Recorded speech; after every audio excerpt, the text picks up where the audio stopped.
ಎಲ್ರಿಗೂ ನಮಸ್ತೆ ಆತ್ಮೀಯರೇ. ನಾನು ನಿಮ್ಮ ಸತೀಶ್ HR.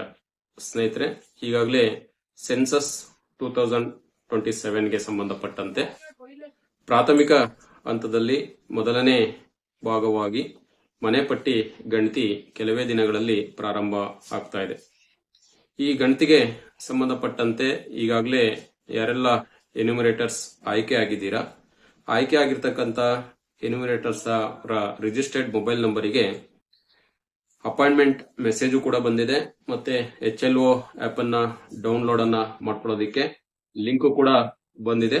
ಜೊತೆಗೆ HLO ಆಪ್ ಗೆ ಸಂಬಂಧಪಟ್ಟಂತೆ ಆ ಆಪ್ ಅನ್ನ ಟ್ರಯಲ್ ಮಾಡೋದಿಕ್ಕೆ ಸಂಬಂಧಪಟ್ಟಂತ ಯೂಸರ್ ID ಮತ್ತೆ ಪಾಸ್ವರ್ಡ್ ಅನ್ನ ತಾತ್ಕಾಲಿಕವಾಗಿ ನೀಡಲಾಗಿದೆ ಅಂತಕ್ಕಂಥದ್ದು. ಈಗ ಎನ್ಯುಮರೇಟರ್ಸ್ ಗೆ ಆಯ್ಕೆ ಆಗಿದ್ದೀರಾ, ಸೊ ಆದ್ರೆ ಎನ್ಯುಮರೇಟರ್ಸ್ ಅಲ್ಲಿ ಕಾರ್ಯವನ್ನ ನಿರ್ವಹಿಸಲಿಕ್ಕೆ ಆಗ್ತಾ ಇಲ್ಲ. ಅದಕ್ಕೆ ಬೇರೆ ಬೇರೆ ಕಾರಣಗಳಿರ್ಬೋದು, ವೈದ್ಯಕೀಯ ಕಾರಣಗಳಿರ್ಬೋದು, ವಿಶೇಷ ನ್ಯೂನತೆಯನ್ನ ಹೊಂದಿರತಕ್ಕಂತ ಸಂದರ್ಭಗಳು ಇರಬಹುದು. ಸೊ ಹೀಗಾಗಿ ರಿಯಾಯಿತಿಯನ್ನ ಬಯಸ್ತಕ್ಕಂಥದ್ದು ನಿಮ್ಮ ಒಂದು ಅಪೇಕ್ಷೆ ಆಗಿದೆ ಅಂತಕ್ಕಂಥದ್ದು.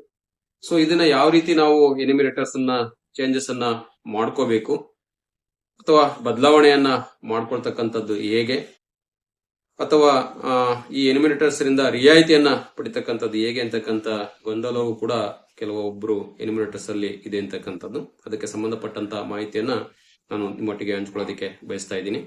ಯಾರೆಲ್ಲ ಇದೇ ಮೊದಲ ಬಾರಿಗೆ ಸೃಷ್ಟಿ ಸಿಂಚನ ಯೂಟ್ಯೂಬ್ ಚಾನಲ್ ಅನ್ನ ವೀಕ್ಷಣೆಯನ್ನ ಮಾಡ್ತಿದ್ದೀರಾ, ಸಬ್ಸ್ಕ್ರೈಬ್ ಆಗಿ ಇದೇ ರೀತಿಯ ಸಾಕಷ್ಟು ವಿಡಿಯೋಗಳನ್ನ ವೀಕ್ಷಿಸಿ ಅಂತೇಳಿ ತಮ್ಮಲ್ಲಿ ಕೇಳ್ಕೊಳ್ತಾ, ಎನ್ಯುಮರೇಟರ್ಸ್ ಆಯ್ಕೆ ಆದ ನಂತರ ಇಲ್ಲಿ ಎರಡು ರೀತಿಯಲ್ಲಿ ನಾವು ರಿಯಾಯಿತಿಯನ್ನ ಪಡೆಯೋದಕ್ಕೆ ಸಾಧ್ಯ ಆಗುತ್ತೆ. ನನಗೆ ಗೊತ್ತಿರುವ ಮಟ್ಟಿಗೆ ಮಾಹಿತಿಯನ್ನ ತಿಳಿಸೋದಾದ್ರೆ, ಮೊದಲನೇದಾಗಿ ತಾವು ಸಂಬಂಧಪಟ್ಟಂತ ಏನು ಮುಖ್ಯ ಅಧಿಕಾರಿಗಳು ಇದಕ್ಕೆ ಸಂಬಂಧಪಟ್ಟಂತ ಜನಗಣತಿಗೆ ರಿಜಿಸ್ಟರ್ಡ್ ಇರ್ತಾರೆ, ಸೊ ಅವರಿಗೆ ತಾವು ಮನವಿಯನ್ನ ಸಲ್ಲಿಸಬೇಕಾಗುತ್ತೆ. ನಮ್ಮ ತಾಲೂಕು ಹಂತದಲ್ಲಿ ತಾಲೂಕು ದಂಡಾಧಿಕಾರಿಗಳು, ತಹಸೀಲ್ದಾರ್ ಅವರು ಇದರ ಒಂದು ಜವಾಬ್ದಾರಿಯನ್ನ ವಹಿಸಿಕೊಂಡಿರ್ತಾರೆ. ಅವರಿಗೆ ತಾವು ಒಂದು ಲಿಖಿತವಾಗಿ ಮನವಿಯನ್ನ ಸಲ್ಲಿಸಬೇಕಾಗುತ್ತೆ, ಸಕಾರಣದೊಂದಿಗೆ, ಸುಮ್ಮನೆ ಅಲ್ಲ. ಮತ್ತೆ ಸಪೋರ್ಟಿವ್ ಡಾಕ್ಯುಮೆಂಟ್ಸ್ ಕೂಡ ಅದಕ್ಕೆ ತಾವು ಅಟ್ಯಾಚ್ ಅನ್ನ ಮಾಡಿ ಮನವಿಯನ್ನ ಸಲ್ಲಿಸಿ ಇನ್ವಾರ್ಡ್ ಅಲ್ಲಿ ರಿಸೀವ್ಡ್ ಅನ್ನ ಪಡ್ಕೋಬೇಕಾಗುತ್ತೆ ಅಂತಕ್ಕಂಥದ್ದು. ಇದು ಒಂದು. ಅರ್ಜಿಯನ್ನ ಬರೆಯುವಾಗ ನೇರವಾಗಿ ತಾವು ಏನು ಎನ್ಯುಮರೇಟರ್ಸ್ ಅನ್ನ ಬದಲಾವಣೆ ಮಾಡುವ ಕುರಿತು ಅಂತೇಳಿ ವಿಷಯವನ್ನ ಬರೆದು ಯಾವೆಲ್ಲ ಕಾರಣಗಳಿಂದ ತಾವು ಬದಲಾವಣೆಯನ್ನ ಬಯಸ್ತಿದ್ದೀರಾ ಅಂತಕ್ಕಂಥದ್ದನ್ನ ಒಂದು ಪತ್ರದ ಹೃದಯ ಭಾಗದಲ್ಲಿ ಮೆನ್ಷನ್ ಅನ್ನ ಮಾಡಿ, ಲಗತ್ತುಗಳಲ್ಲಿ ತಾವು ಸಪೋರ್ಟಿವ್ ಡಾಕ್ಯುಮೆಂಟ್ಸ್ ಅನ್ನ ಜೆರಾಕ್ಸ್ ಪ್ರತಿಯನ್ನ ದೃಢೀಕರಣದೊಂದಿಗೆ ನೀಡಬೇಕಾಗುತ್ತೆ. ಇದನ್ನ ಸಂಬಂಧಪಟ್ಟಂತ ಮೇಲಾಧಿಕಾರಿಗಳು ಪರಿಶೀಲನೆಯನ್ನ ಮಾಡಿ ನೈಜತೆಯನ್ನ ಖಾತರಿಪಡಿಸಿಕೊಂಡು ರಿಯಾಯಿತಿಯನ್ನ ಕೊಡ್ತಕ್ಕಂತ ಸಾಧ್ಯತೆ ಇರುತ್ತೆ ಅಂತಕ್ಕಂಥದ್ದು.